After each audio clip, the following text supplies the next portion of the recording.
So since I was reading the Dresden Files and like I'm caught up, read everything, read all the short stories. When I say read, listen to the audiobook, bought the book, listen to the audiobook. I ain't got time to flip the pages no more. I was like, man, I need something else because I'm trying to cancel my Audible subscription, and I have all these credits. And other than buying like self-help books and like, you know, dope ass, like, oh yeah, you know, go me books. I said, let me go ahead and get something that I just like something that's fantasy, something that I can read, you know, just, you know, cool ass book. So I was looking up these books and I saw this Kaiju Preservation Society. I was just like, So is this about paleontologists finding Godzilla bones? No, it's not. You're close though. You're extremely close. Okay. I saw it. I was like, nah, I'm good. So here's the other thing that got me. I was in the car. You shouldn't be doing this while you're driving though. But I was in the car. I was like, I need something to listen to. I turned it on. I saw this pop up again in my, you know, hey, do you still want to maybe fuck with this read list? I hit the sample button, and the person that's reading this book is Will Wheaton. Oh, okay.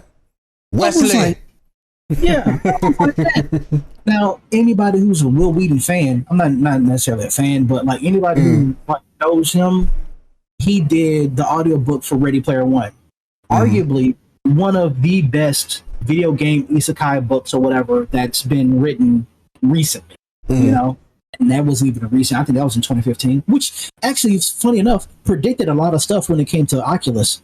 I was like, dude, like, I think Ready Player One was written before the Oculus really came out. Yeah, and when I was working for Oculus, I was like, dude, this book is pretty much on point with what we have and what we're going with.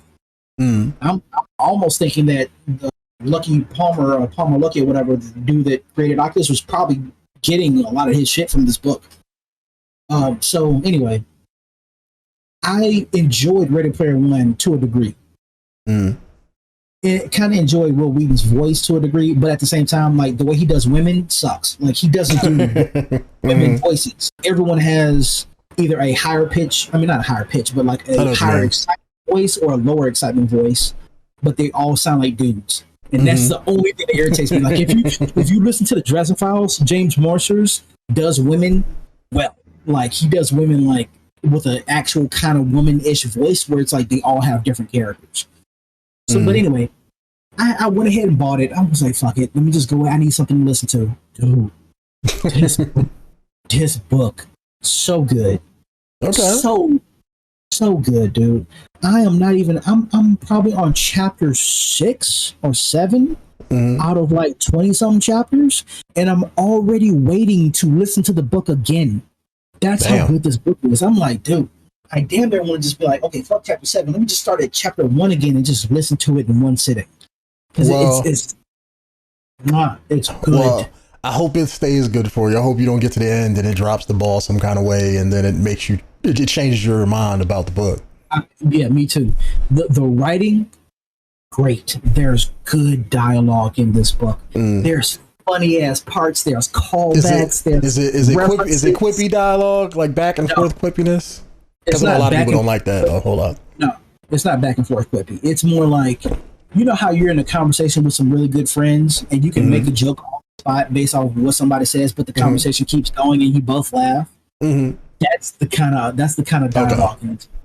Like for instance, the main guy, he was hired to do grunt work. And he's a new hire around other people who are specialized in their field. They're all doctors and shit like that. You're going to be here for this, and you're going to be here for this, like this and this and this and that. I went to school, and they're like, "Hey, what do you do?" I lift things. Like literally, so it's like, yeah, you know, I had nothing fancy. Like I'm labor. I'm labor. I just lift stuff. Just the way I lift things. It's so funny. It's so like, I'm going to enjoy this book so much. Like, and then they do a callback later, and it's like, okay, so you know what you do? Like, yeah, I lift things. It's just like it's the callbacks and the humor is there, but there's also like a seriousness to it as well. So let me just give you a gist of it. Kaiju Preservation Society is basically what it is. This was written during the time of the 19, right? The night. Of the thing that kept everybody in the house in over a couple years. What was it? 2020, 2021? 2020, I think. Yeah, God, 2020-ish to 2021. So yeah. You know, during the troubles that we recently have. You know. Yeah. During the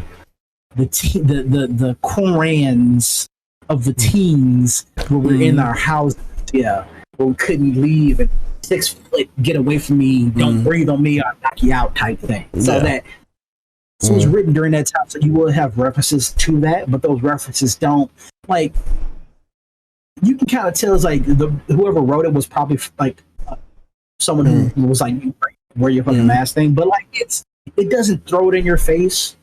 It's just a reference to, and it's not heavily referenced, just in the very beginning with inoculations because of where they're going. Yeah, it's a plot device. A lot of books use that, or like, here's the flu. Huh? It's not a plot device. I'm not saying plot device, but it's a way of introducing the story to make it feel realistic and stuff. Yeah. They do it all the time with like the flu or something, and then something, you know, it may tailor into something viral later on, and that starts whatever the plot is or whatever, you know. So because it's like the very beginning, I'm not going to be running it, telling you what it leads into, because it's just like that's the book, right? It's the first 5 chapters. So basically, this guy who's inside of this, they're about to go into the whole, you know, staying indoors, stuff like that. Then the early stages of it. So he gets introduced by a old acquaintance from his high school, I think.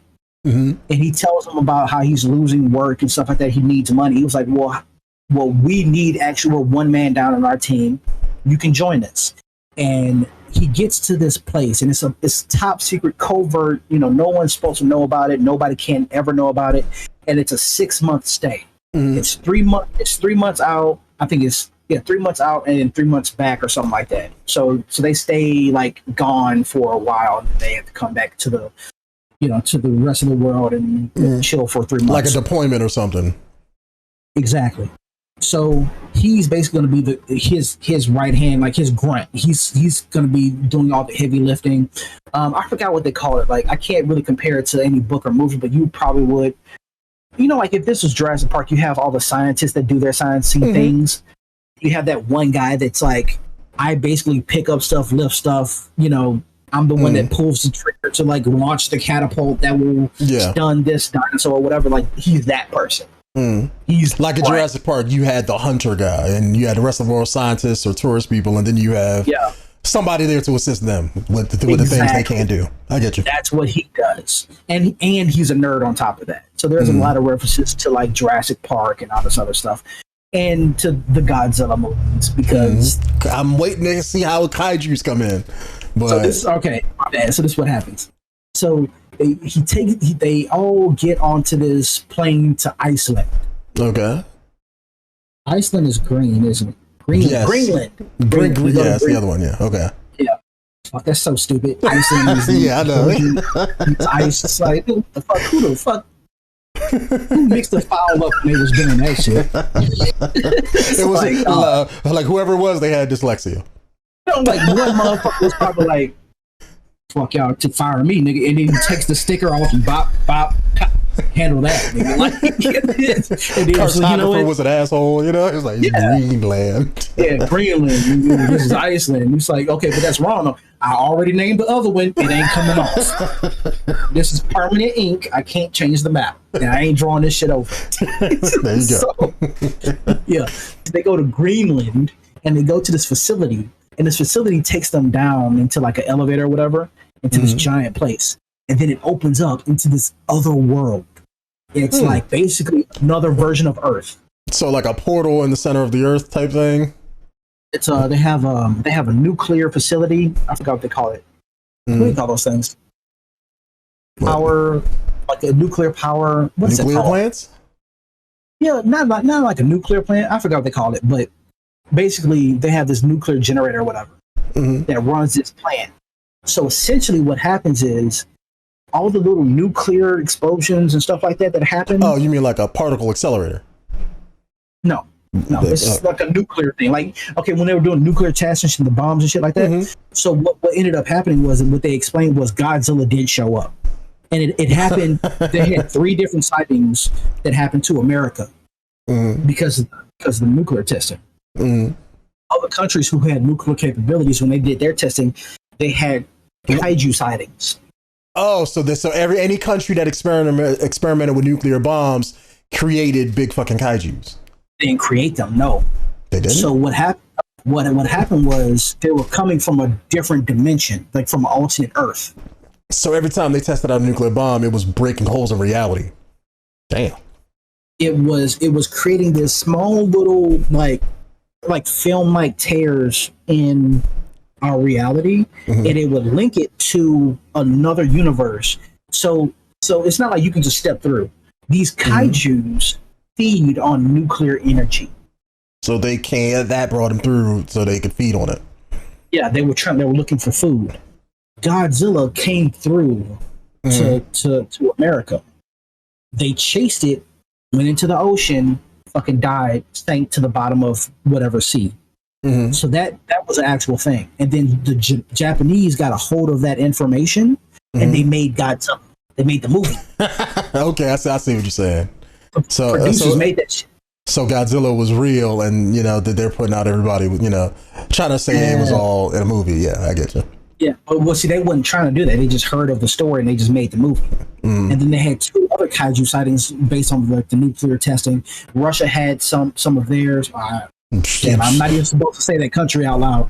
But yeah, they had some of theirs, and then I think 2 other places had 1 or 2 sightings. So what was going on is that these nuclear things was creating these small little films, and because they were feeding on these, they found a way to get through.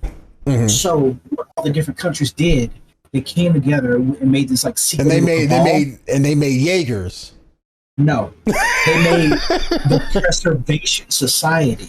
So what that does is they send a team of people to go to this other planet to make sure that the kaiju stay there, and also keep people from coming into it to poach them. Okay. So this Earth is an alternate reality where everything is still the same, and it's along the same timeline, so everything's still the same. But there's key differences. The big meteor that hit Earth never happened. So now you have these giant kaijus, huge kaijus, bro, big, like Godzilla, so how we saw in the movie. So people don't exist in this other world, like humans? Nope, just kaijus and giant ass animals, like the mosquitoes over there. Fuck that, no. At one part, they were like, here, put these suits on, and these suits was full ass beekeeping, net, tuck your hair in, all that shit. We got a 200-yard, march from where we are to the center that we have to get to, and when they started marching through, like a wave of insects just pelting at them. And one of the old heads, the guy that brought him on, they're all out there marching through this stuff, and he's like, don't swat at them. It only encourages them. Oh my God, leave.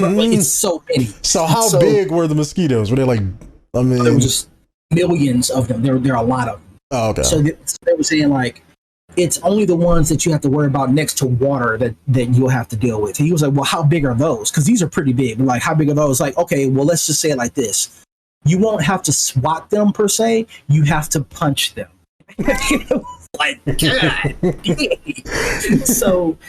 So they talk about how one of the kaijus that came on had, they all have organisms and parasites and stuff like that. They have like the Cloverfield monster.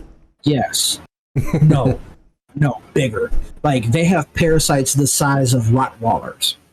Yeah, that's what I'm saying. That was like Cloverfield. His lice came off and was attacking and killing people. Oh yeah. My bad. So yeah. The way they describe them in the book, these kaijus are bigger than Godzilla. Godzilla was a teenager compared to what these are. They're mountainous size. They look like mountains. They're slow as shit. They're how is the biology? Because they're too huge. How can they even breathe? How can they support their own weight? Yeah. All of that is explained in the book. I'm like, dude, this is that's so good. dope. So good. So fucking good, man. Like it's hard for me to even describe how much stuff they got a part in here where it's like that he described the oxygen. It's like when he like how rich the air was. It was like chewing pure oxygen when they were breathing. They can extract plastics and stuff out of the air. Damn. From like converting, like that's how much good stuff is in the air. Because it's so dense in the air. So yeah, I'm surprised that don't make people sick when you breathe it. No, but yeah, I don't know. They didn't explain a lot of it, but they explained that it was so rich with oxygen, and basically, I think carbon too. That like it was a good healthy mix. I'll say it like that, where everything can just like expand and like grow and just. Even the forest was like it made the rainforest look like a parking lot, like just how big, how rich and thick the plant life was. One of the stuff is like when it was traveling in this dirigible, they looked down. It's like, what is that giant? Where's that giant road lead? And he was like, "That's not a road. That's a kaiju path." And it was basically carving paths through the forest. Through the forest, yeah. And he was like, "Do they usually stick to the path?" He was like, "Yeah, they usually try to stick to the path. It's the same reason why you don't walk through bushes and you use a sidewalk." And I was like, "Yeah, makes sense." I love this book, man. It's great. So I think it's a one-off. I don't know if it's a part of a series, but I would say that this, outside of this, Lovecraft Country and Dresden Files have been like the pinnacle of reading for me. Amazing book. If you get a chance. Just read it. Oh, I'll read it. It'll be when I finish my book. I'll read this one, and then we can talk about it. So good, dude. And then like a special, what do you call it? Mention. Honorable mention. Books. Honorable mention. One is called, I think it's called Monster something. And then something. Yeah, it's like it has a yellow book cover. I know I have it in my closet. Is it about the Monster Hunters? Because I think wasn't you telling me about that a couple years ago? Monster Hunter. It's I think was it Amy Martinez? Hold on. I could probably find it and pull it up if you give me the name for it. Okay, here it is. Yeah, it's called. Yeah, it's just called Monster by Amy Martinez. So type in Martinez at the end. Okay.